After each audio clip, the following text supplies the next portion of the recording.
Assalamu alaikum, everyone. Thank you so much for coming to our podcast and listening. Welcome to Bismillah. I'm late again at Diaries of Working Muslim Moms. Today is a special episode for us because Ramadan is coming in a couple of days, and we are here to discuss a couple of topics about what we are as working Muslim moms experience before Ramadan starts and what we are thinking about.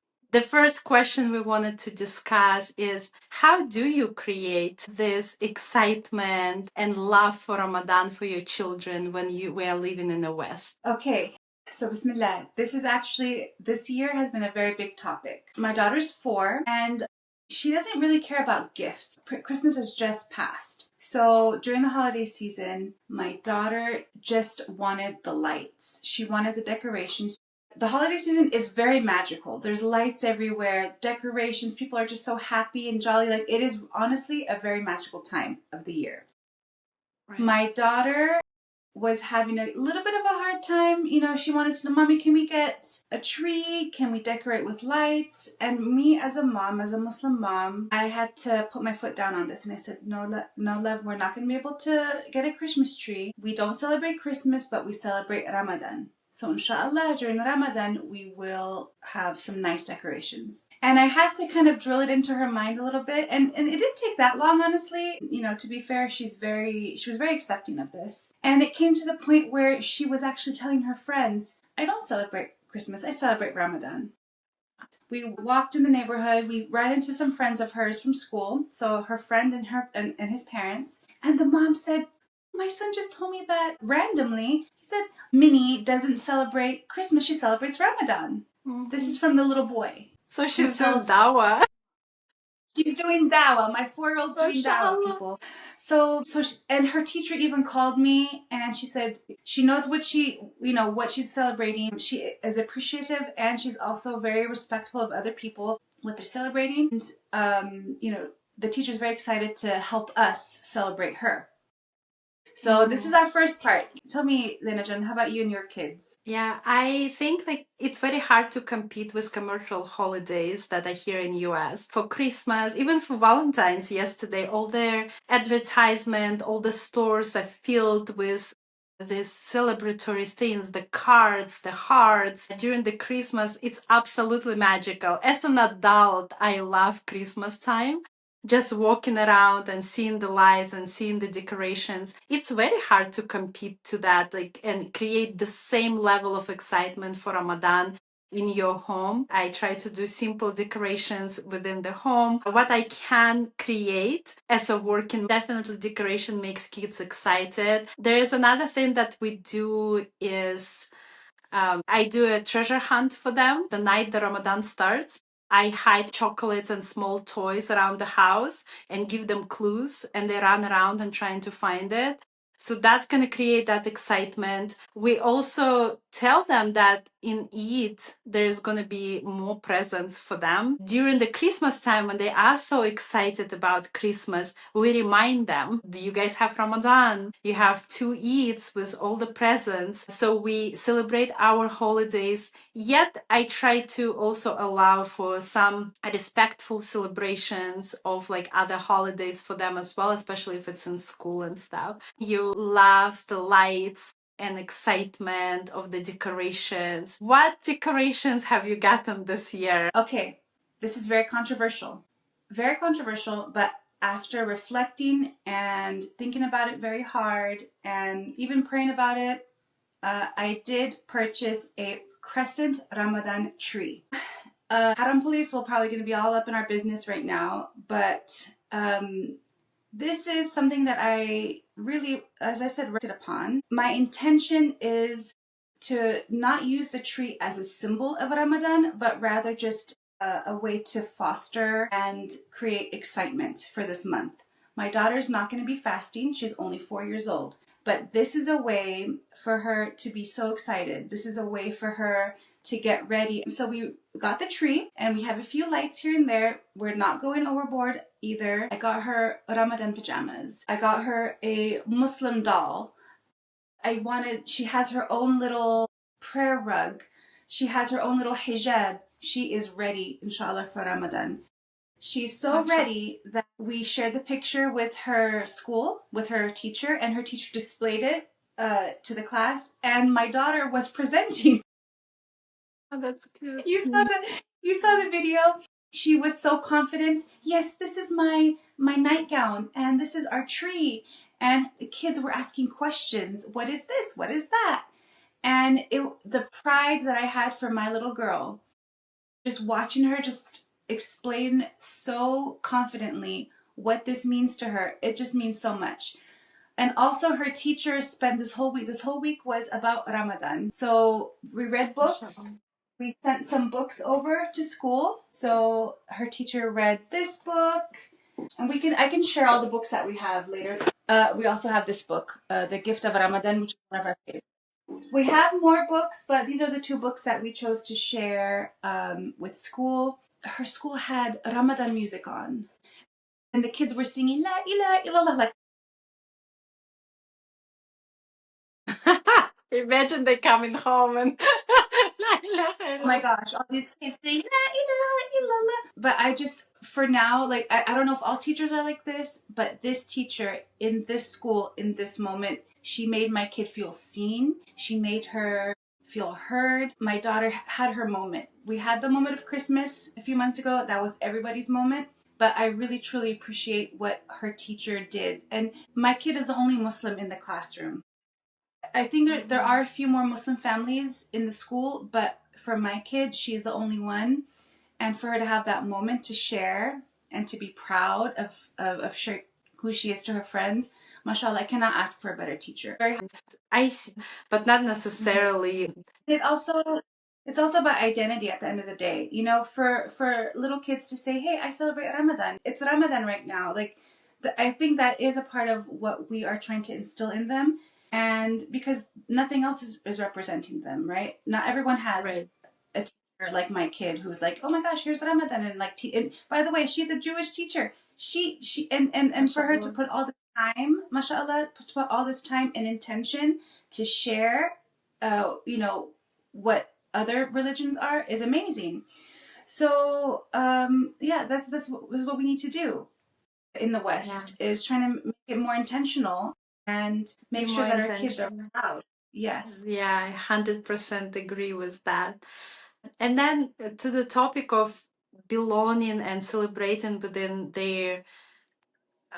the school. For Komil, the only teacher who kind of initiated the celebration was our kindergarten teacher as well. She was also Jewish. Pam Lobner, I love you until this day. Like, she made a big difference in my child's life. She truly loved him. I could see his excitement seeing her and her excitement seeing our family and how she made us feel that we belong in the school, and how she celebrated not just Ramadan, but also there's a Hindu holiday of lights, I'm forgetting the name of it, and Christmas, and then Hanukkah. She made sure that all of the traditions and cultures that she noticed were present in her classroom were represented during the year. She would also invite parents to come and present on their holidays. So that was my first experience. That was her idea for me to come with the book, with little gifts for kids. We talked about Ramadan. We read a book, the exact book that you showed right now. I read that book in kindergarten. And moving forward, every year, I would initiate that with the teacher. Some teachers had no idea about Ramadan. They had no idea that Komil is Muslim. Yet Komil had such a strong Muslim identity. Alhamdulillah, he would often share about his religion, MashaAllah. and he would explain that one teacher told me that he showed the class how to perform a prayer because he was so proud of his identity. The schools here create that space. Yes. But even going back home, we were not allowed to practice our religion. Women were not allowed to wear hijab to school. You cannot take a break and go pray your prayer. And here, Yeah. the teachers actually called us and they asked us, what does he need to perform his prayers on time? They made a meeting with us to create that space for him. They were asking us, what does he need? During Ramadan, they didn't know what Ramadan is. from him they learn that and they ask us what we need. So I think like diversity shows up not only through a big celebration, which mashallah, your teacher did an amazing job. I appreciate her. And like we as Muslim moms, we need to like celebrate those teachers and send them cards, and it's a huge thing that they create a sense of belonging for our children. And it's also showed in space to practice your traditions, right? Whether it's like Islamic tradition or any other else. And also through asking questions when they don't know. I really appreciated that space and questions that they asked. Throughout these years, every Ramadan, I would show up one day with gifts to kids and reading a book, and we would do like a Ramadan activity with them, some kind of arts and crafts to celebrate Ramadan. And it only takes one email to your teacher saying that, hey, this is Ramadan, I would like to do that, and this is the dates that I can show up, please let me know which one works for you. They're happy that you're coming and sharing your traditions. And then it takes just a 1 hour of prep, going to the store, getting the supplies, and 1 hour being in a classroom. And I'm talking from privilege, my work allows for that, right? But do remember, mothers, that per California law, mothers are allowed 8 hours of PTO to volunteer at their schools. So just to kind of like, you can claim that if your work is not accommodating that. I don't think it's too much effort, even though it does feel like it during Ramadan. And I never prepare ahead of time. It's always a last minute thing for Yeah, me. it always sneaks up. It always sneaks up. But I do just really want to highlight, like, yes, we as parents, you as a parent, like, you went to Komi school and you put in the effort. I remember you sent me a video of Komi. There's some kind of dance in the school, and it was like a mixed dance, and he was participating, but he wasn't touching the girls' hands. And they also respected him. So I do want to say, mashallah, tabarakallah, like that is such an amazing thing.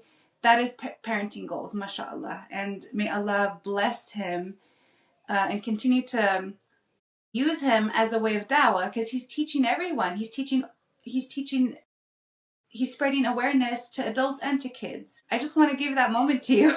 That's an amazing thing. Thank you. Thank you. And I think like I resonated a lot with what you said about Amira being the only Muslim child in the classroom. This is the first year that Komil has another Muslim kid in a classroom. It's important for our kids to have Muslim friends and trying to find the joy in your identity. And what you were saying about Amira presented, and she had that moment of it's already putting this joy and positive memories that will be associated with her identity. Moving back when Muslim kids were growing up in schools here, that they could not share their identity freely. Child, he built a clock, and then the teacher called the police thinking that I feared for my children to go to school in US. I feared for them to be ashamed of their identity. And now seeing them growing up, being proud of their identity, seeing the teachers, like your teacher, like teachers that I met, celebrating their identity, I am forever grateful because they are walking into this life in confidence that they belong, in confidence that they will be accepted and that it's okay to be different. It's a Yes. completely different time we're living in, and like very grateful for that.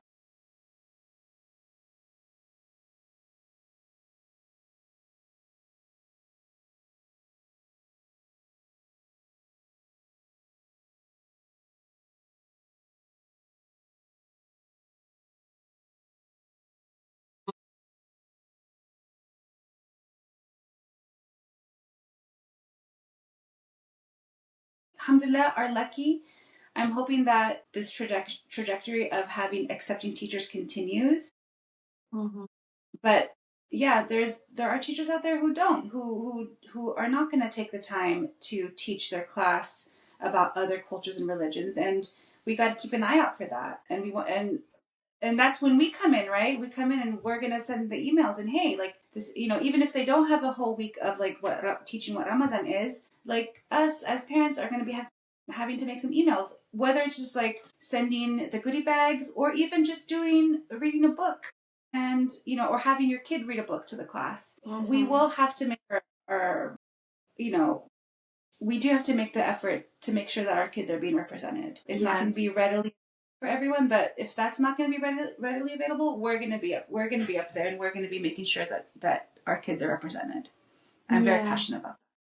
Yeah. That's a like beautiful statement that I think it's an important one to remember. With consideration, of course, not every mother has just mental ability, the financial ability, the time ability to perform all of those things. And if you're not, that's also okay. Like you don't have to be that warrior outside. It is truly probably school's responsibility to create that sense of belonging to all the children, regardless of their religion and background and tradition. Yet, if you have that capability and you can engage in those things, this is something truly to be passionate about. It is dawa to full. It is our responsibility as parents to create the sense of belonging when maybe it doesn't exist for our children, right? It's our I would encourage mothers to go into that space and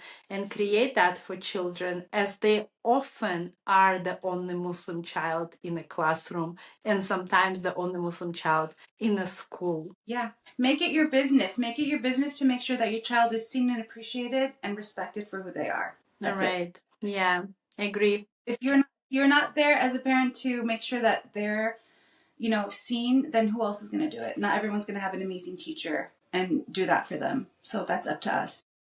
Yes. Let's just talk very briefly about the Instagram and what it Mm-hmm. creates, the pressures that I think it's a good transition from, well, yes, it's great to do all of those things at school. And then there's another layer of pressure and responsibility, right? Like you open your Instagram feed and there's beautiful, mashallah, amazing pale houses filled with beautifully clean, with their impeccable choice and style of decorations that match together, and women with a fashionable outfits, perfect makeups, with a perfectly put together children sitting and coloring or doing the things that children supposed to do in a perfect world. And then here you are. For me, it's that's how it looks like. My hair in a bun, like I am in a dirty clothes where like I just cooked and I just wiped my hands on my dress, and my like kids are fighting and there's a mess in the house, and I'm just trying to finish this meeting while they're like pulling my hair off me. Looking at those Instagram posts makes you feel like you're not enough, that you're not doing enough for your children, that somehow you are the deficient mom, somehow that you cannot create the same level of beauty, aesthetics in your household. What I have to say is that we need to work with what's within our means. That's it. I can't compare. We can't compare with the homes. We can't compare to pick up some other lights that do not match, by the way. Nothing's matching. I'm not here to have an aesthetic Ramadan survival mode. I'm not going to have a beautiful iftar every night. I cannot keep up with the Joneses. I can't keep up with the Khan family. I don't know. Like, I can't do that. I'm going to do me. I'm going to keep up with myself. And it's working because at the end of the day, my kid is proud of who she is and where she comes from. That is all I can ask for. Yeah. And I think it's also important to remember, because I know that I'm not the only mom who feels that way. I know that my brain tells me what you just shared, right? Like, don't compare yourself to other people. There's different type of financial time, mental constraints that we all have. But also it's important to remind ourselves that this is their job, that sometimes those houses are the stage houses that they don't even live in, and it's just a stage that they decorate and create the sense of beauty, aesthetic, fashion, that it's important to remember that it's like an advertisement, right? They make money from advertising those products. And this is in no way a representation of a real life, of a real working Muslim mom. Yeah, so I really wanted to put it out there as I'm extremely passionate. This is the whole reason why we started this podcast, is to de-influence this idea that is moving into Muslim community of perfect fashion, perfect makeups, perfect houses, perfect children, as we are a religion of balance where, yes, we should strive to be beautiful, we should strive for cleanliness, we should strive to care for our children, and we should understand that we will never be perfect. Mm-hmm. Anyway, Well said.